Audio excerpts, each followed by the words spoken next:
So just a bit of stage setting up front. I mean, as you've been hearing today and for the past days and weeks and months, the AI space is a fast-moving, complicated one. In the span of 2 weeks, we've seen OpenAI go from a leader in this space to declaring an internal code red because they've just been leapfrogged by Google and Anthropic. And I find myself kind of saying, what do I make of all this? What can Canada do about this? What can I do about this? How do I make sense of this? And luckily, TPL was nice enough to loan me 3 experts. The hold list did take a while to get them. The library joke, there you go. To sort of start tackling those things. So really happy to have Tesh, Monique, and Nisarg to join me today and talk a bit about how do we make sure that we have power and autonomy both at the individual and sort of country and region and world level in the face of something that can seem to sometimes inevitable. And so that's sort of what I want to start with is, we know that Canada is the world's 10th largest economy. Canada is home to one of the best AI research ecosystems on the entire planet. We have incredible AI-first businesses, and yet there can often be this feeling in sort of the discourse and discussion about AI that it's sort of inevitable. It's happening to us. And I want to unpack that a bit. Like, is that really the state of things? Or, what should Canada be doing to maybe better shape our own destiny in this space? And I think structurally, we'll just sort of open it up to whoever wants to jump in. If we have an awkward silence, I will point to you and make you do it. So that's your incentive to kick things off. So yeah, Canada, what do we do? So I'm going to jump in first, Brent, because if I go first, then everyone has to follow. So, something that strikes me about the AI space is that once upon a time, I would say that yes, AI was as a science was limited to a select few. Its origins are in computer science, so it's got academic roots. We know this is technology that comes from like research, academia, pure science. But it's evolved past that now. We have it in our phones. It helps us get to places. It helps us pick our shows. It writes emails for us, if you're like me. So it's in all factors of our lives, and it's across not just kind of the tools that we're using every day, but also in every single sector. So I think its pervasiveness has definitely been an invitation for folks who are everyday people to kind of open themselves up to learning more. And you see that even through today's content. Nisarg is a computer scientist, but Tesh is a lawyer. So AI definitely has spread. And I think that's the perfect opportunity for us to think about, now that it's moved from just a science and it's out in public with everybody, what do we want it to be? How do we decide our preferences collectively, and in which facets of society? And events like this can help with doing that.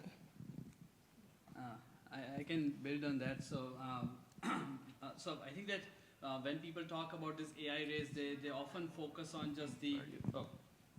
Not on? Okay. Okay, now it's on. So when people talk about the AI race, they often focus on just the capabilities of the frontier models, kind of this race between all these prominent AI companies on designing better and better models, stronger and stronger models. But I don't think that this is something that Canada has to lead in. I don't think that there are any serious companies that are really trying to outcompete OpenAI or Anthropic or Google here in Canada. What Canada does have an edge in is on development, regulation, and deployment of safe and ethical AI. This is something that there is not much appetite for in the US. There is significant appetite for that in Canada. We do have in-house both kind of research capabilities and public interest in making sure that the technologies that affect us are safe and they distribute any benefits equitably. So this is something that we should kind of build on, and this is something that Canada can actually take the global lead in. And in terms of development, it's a shameless plug as a safety and ethics researcher that we need more funding for safety and ethics research. especially given that a lot of the industry research tends to focus on capabilities rather than safety and ethics. So government needs to kind of compensate for that. And in terms of regulation, despite the demise of AI and Data Act, I think that there's significant interest here. And one thing that we need to do, though, as we are designing these regulations, is to really open the consultation to the broad public. So I think even though technically the ISCD's consultations are public and anybody can just go and submit their brief, their opinions, in practice, what happens is that only large institutes and large groups are really submitting their briefs, and the everyday public has kind of, there is a lot of barrier to just going and creating a PDF, summarizing your entire opinion, and then submitting that in these open consultation calls. So I think that we need better mechanisms that can bring in the opinions of a lot of people. That does require informing people of the kind of what AI technology is, what it can and cannot do, what are the true risks, and what is kind of just hyperbole around it. But at the same time, I also don't really think that in order to have an opinion on how this technology should affect us, we really need to understand the exact inner workings of the technology. I think that people who don't understand AI technology as just the same way that I, as a researcher, does, can still have very valid opinions on how the technology should affect them, and that's something that the government needs to take into account. I mean, I can have opinion about auto safety without knowing how a carburetor works. Exactly. I don't know how a carburetor works. Yes, just building up on those speeches, I would like to offer a few points. I think the first thing we have to, as a society, take an action is just in understanding what this technology is. There are different perspectives about what AI is. In one way, there is a sense that this AI, the inevitable question, right? It's happening, it has happened, so society has to be informed and follow and really go wherever the technology goes. But on the other hand, there is a sense that this technology, from its early origin, is shaped by society. And society should be guiding its destiny instead of the other way around. So it's not an alien entity that just sprang up to existence in this world, and then we don't know how to deal with it. It is something that society has a power to shape through different mechanisms in which other technologies have been shaped in the past, right? So, of course, I'm not saying it's the same, too similar. It has its own distinctive features. And those distinctive features of the technology give us an opportunity to engage with it through some tested as well as novel governance mechanisms. So one of the ideas that has been popular these days is the idea of technological sovereignty as Canadians. In what way can we achieve a level of technological sovereignty? And technological sovereignty doesn't necessarily have to do with achieving access, having access, or having infrastructure control. Rather, in what ways do, as a society, as a democratic society, we the people can control, guide, and regulate and govern this technology.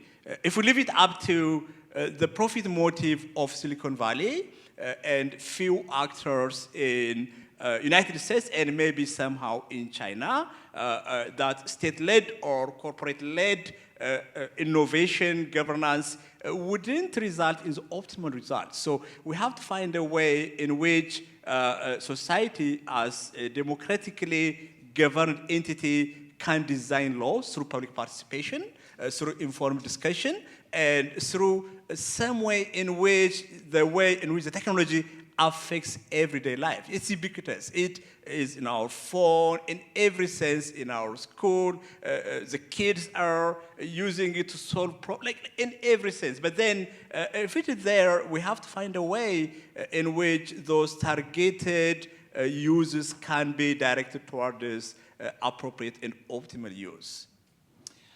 Okay, but what could some of those novel mechanisms be? Like, how do we actually get from where we are today to that future that we all want to see, in which this is a democratically shaped technology and that it is reflecting Canadian values to whatever extent that concept can exist in a pluralistic country?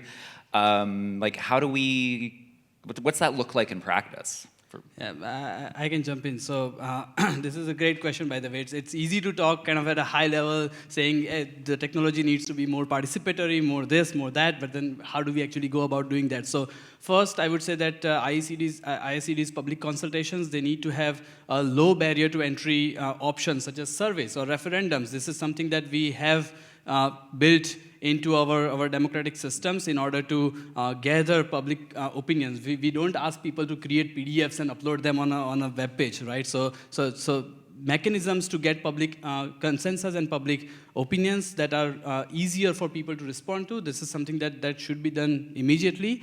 The other thing and there's clear demand for that. I mean, we've just seen this 30-day consultation on Canada's new AI strategy, and the Canadian government got, I believe it was over 11,000 responses to that. Now they have to make sense of those. That's the next step. But so clearly people do want to engage with this. Right. And the other thing that I, as an educator, have been doing is I've been including embedded ethics modules in all of my courses. So these are kind of one lecture in every course where students can learn about the different ethical issues that can arise in the context of the type of technologies that course talks about, and then how to think about that, how to verbalize their thoughts, and how to put that in the right terminology so that they can convey their thoughts. So the idea is not to tell them what is right and what is wrong, but to kind of help them verbalize their own thoughts around what is right and what is wrong, so that they can speak up. And I'm also an advisor to the not-for-profit AIGS Canada, AI Governance and Safety Canada, and one of the initiatives that they have launched recently is a national conversation around AI. So their plan is to launch town halls and talks and panel discussions just like this one that would inform the public on the capabilities and the risks of these AI technologies, so that when those public then provide their opinions, that they are more informed. Okay, so just to give you guys a sense of what's coming, that was the easy question. Now we're going to zoom out a bit and move on to something that's a little bit trickier. So, we just talked about sort of Canada's role as, a middle power. If we start thinking about the relationship with AI and power dynamics and the global south, what can that look like? What should that look like in the future? And are there any examples of where maybe we're seeing sort of traditional patterns of north-south relationships being disrupted, particular efforts towards sovereignty in the global south related to AI? How does that power dynamic work? Sure, I'll jump in on this one. So I think the Coles Note story is, the U.S. is this powerhouse of tech companies. Look at them dominating the world. And then there's a group of countries like China that are like, you know what? We've got economic power too. We're going to build our own system here. And people have positioned the conversation as a U.S. versus China power dynamic. And I don't believe that's true when we actually look at what is happening in across the African continent, in Latin America. We are seeing folks who are taking a very distinct and different approach to AI and their perceptions of AI. So I'll give you something very grounded. When we saw in Nigeria, we saw unionization happening with data labor and data laborer rights, right? So our large-scale unionizing to protect people who were reviewing and doing data annotation was coming out of the African continent. Why? It's because it was such a big part of their labor market, and we saw people who had to interact with the data to help the machines interpret it being adversely impacted by the images that they were seeing, right? So all of a sudden we have rights and protections for people who have to participate in the economy, the digital economy, in this way. We've seen a lot of researchers and tech companies and startups working around dialects and language models, because the existing language models do not necessarily account for those differences. And so we are seeing people who are choosing to shape the technology based on their own cultural preferences and dynamics. And I say to myself, if we can see that in Latin America, and if we can see that in countries like India, and if we can see that in the African continent, I think we can do it here in Toronto, where we have such a plurality of folks. To me, it seems like a solvable problem. Right. I mean, building on the earlier notion of society's role in guiding the destination of the technology, one of the things we have to realize as society is AI has a lot of materialities, which means there is this huge pipeline of AI. Whatever we're engaging in front of our computers comes through a long process of extraction to build those infrastructures, mining, lithium, essential minerals, etc., somewhere in the global south. Then a lot of data processing, labeling, labor, etc., again in the global south. And then a number of built-in data centers where water is consumed in competition with community need to cool these materials. Energy is consumed in competition with community need to run these resources, right? So if we think of the technology in that broader AI pipeline, we have to be aware of historical patterns, historical contexts, and engage in some ethical framing in a national context, in a Canadian context, as well as engage global partners to have that normative framework of ethically governing AI. So one of the things we can engage in could be, for example, lots of these AI companies we have here in the north, in Canada, in the United States, they outsource most of these resources out there to subsidiaries in the global south. And what accountability mechanism can we design in terms of labor violations, environmental violations, toxic waste management? Most of these resources are disposed somewhere affecting individuals and communities' health. So what kind of, for this, in this global village where what happens elsewhere, particularly in the context of climate change, affects everyone in the north, in what way can we include accountability mechanisms? And then, of course, lessons, as mentioned earlier, there are, in Chile, for example, there are ways in which green AI framework is designed to regulate these behind-the-scene activities that are essential for the smooth function of AI, from the mining to the data center operation, etc. So we have lessons. In the European Union, we have privacy frameworks that deal with individuals' consent in the processing of data. We can gather there are lessons sufficient that could help us frame that normative governance framework. And how much do you think that consumer and market behaviors can do that? Like in the same way that we've seen a decline in demand for blood diamonds, or people like to buy the coffee that is fair trade certified and those sort of things. Like, does ethical AI as sort of a brand or a certification, do you think that has any legs to it? Well, I will take a bite on this, and yes. I mean, there are ways in which the fair trade movement in agriculture, for example, have accomplished some tangible changes. Ethical AI, we really have to be mindful about the actual rules, because in some ways, the way AI is designed so far is to increase consumerism in general, right? Like consumerism through some personalized advertisements, personalized offers, and all of that, right? So in that sense, the more we consume, the more we'll have, problems that ethical AI, that could bring those ethical questions. But there are ways in which some level of public's reaction to unfair data labor practices would result in a similar kind of effect. So this wasn't your question. I know. It's a curveball. But it is a curveball.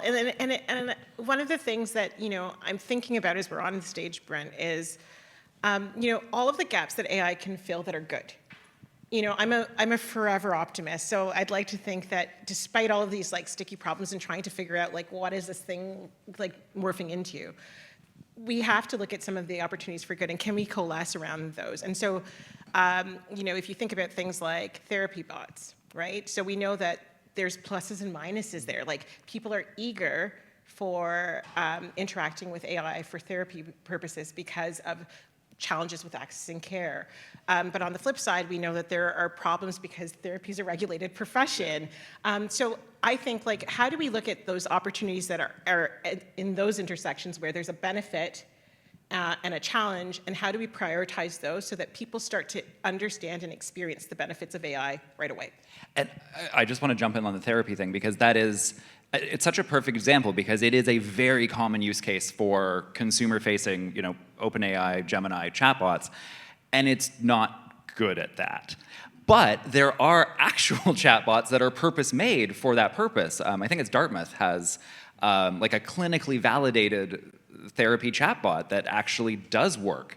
So, when we can get to those uses and not just try to cram them into, here's the existing consumer-facing service, and actually specialize that, that's where we start to see some of the gains. So I love that one.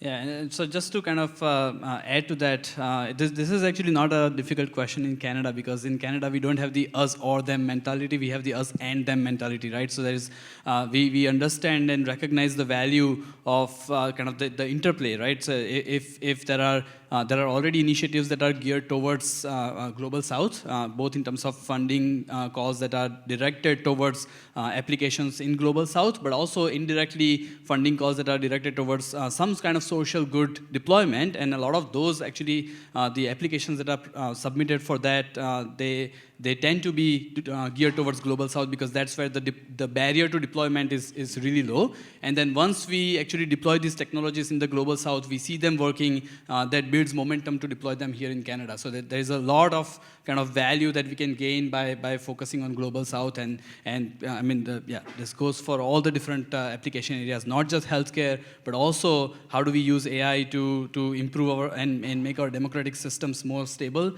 How do we use AI to build our public infrastructure? How do we use AI to make sure that the social services are accessible more equitably, and so on and so forth?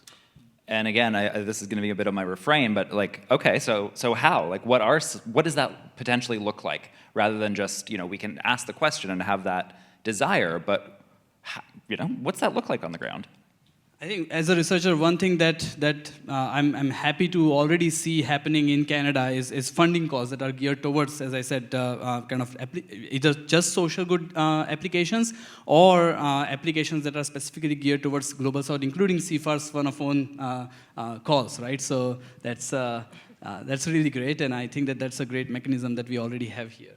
So I'm going to just add to what Nisarg's saying, and I think that there needs to be more recognition for the work of public libraries and third spaces. I think there's a lot of civil society organizations that are interested in social benefit to groups, and there are ways in which our governments can engage with them, and there are ways in which our researchers can engage with them, and there are ways in which our startup community can be incentivized to engage with them. The third sector has always traditionally been where we've tried to focus on making sure that everyone does well, and we recognize this as an economic imperative. If people are healthy, well-educated, well-connected socially and physically, they do well as individuals, the communities around them do well, and our economy does well. So we have to take an approach, in my opinion, that definitely empowers the third sector with resources and the capacity and recognition as an authority to have this convening and share this information with those that help with other parts of the pipeline. So that's my plug for the third sector.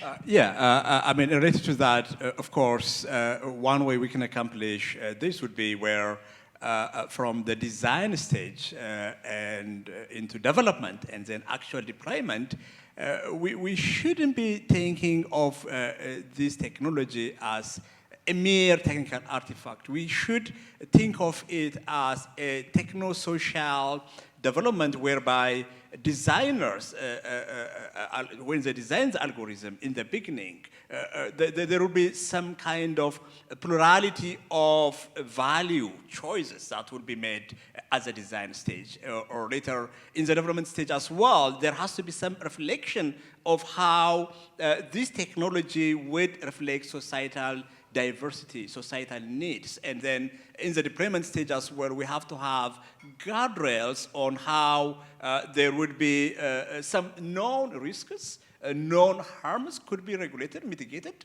and reduced in some fashion. So practical way, procurement. So that's what I think. Procurement is a very practical way to make sure that the design features that you're talking about, the research that Nisarg is doing, the conversations and consultations that we hope are happening are realized. If all of a sudden the requirement for me to purchase is that these things have been met, and Teresa talked a little bit about this in her talk, that's one way in which we can guarantee accountability through purchasing. And so I think procurement still is a very important way in terms of products touching people, and I do agree with all the other things that happen before that point, but procurement is a real practical way to do that. Amazing. Before we move on to sort of what we can do as individuals, are there any other, I just always like to try to highlight, as you did, Monique, the, kind of AI use cases that actually, that really let people flourish and, let us live those happier, healthier, more engaged kind of lives, because there certainly are cross forces against that. So are there any other things that sort of in the AI space that really warm your heart these days? Nisarg's research. Not talking about my research, but generally I think that a lot of people, so my research is more on the theoretical side, trying to make sure that the AI systems are fair and safe in a way that you can prove mathematically in the worst case. But I think that a lot of the research that I see out there that warms my heart is just deploying AI systems in a very thoughtful manner in a lot of different applications areas that I mentioned earlier, right? Democracy, public infrastructure, public services, healthcare. In healthcare, there's a lot of research happening, and both at the personal level, where you can use AI to improve the personal healthcare outcomes, because now this AI assistant knows you and your health history a lot better than what a doctor does in kind of by reviewing your chart in 5 minutes before you go. And also at the population level, by detecting different kind of diseases early on, and then designing population level interventions successfully. So I think that there's a lot of promise that AI has. We just need to make sure that these interventions are being done in a thoughtful manner, slow and steady, and we are not rushing into it. But that's one thing that kind of the counter side. A lot of people say, okay, all of these kind of nice things are happening, but focusing on the economic side, what about job losses, right? So I think that it's really I hate this term job losses, because jobs is not really something that we humans strive for, right? We don't want to do jobs. That's why they have to pay you. Exactly.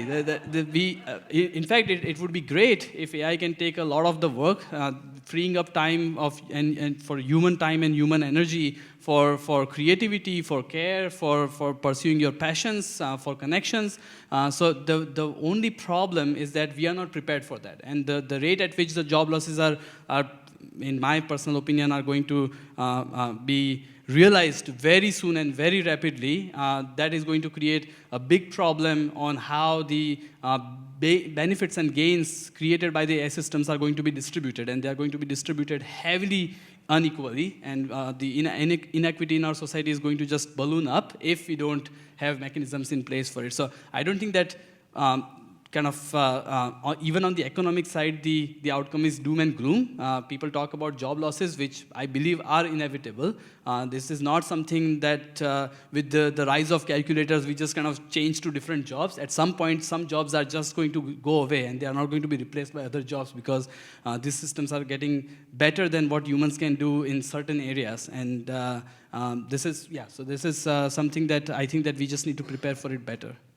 All right. Yeah. So one of my areas of expertise revolves around innovation governance and intellectual property. So the way I look at artificial intelligence role in facilitating innovation, we look at it in local, community, and problem-specific contexts. So we have some projects that we are working in Africa, for example, where we look at how does innovation works among the community using AI?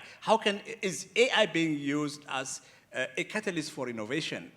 I don't favor this centralized one model innovation where these frontier models, Gemini, OpenAI, bringing something by magic and reforming and transforming the lives of the world, or eradicating health, eradicating hunger, improving health.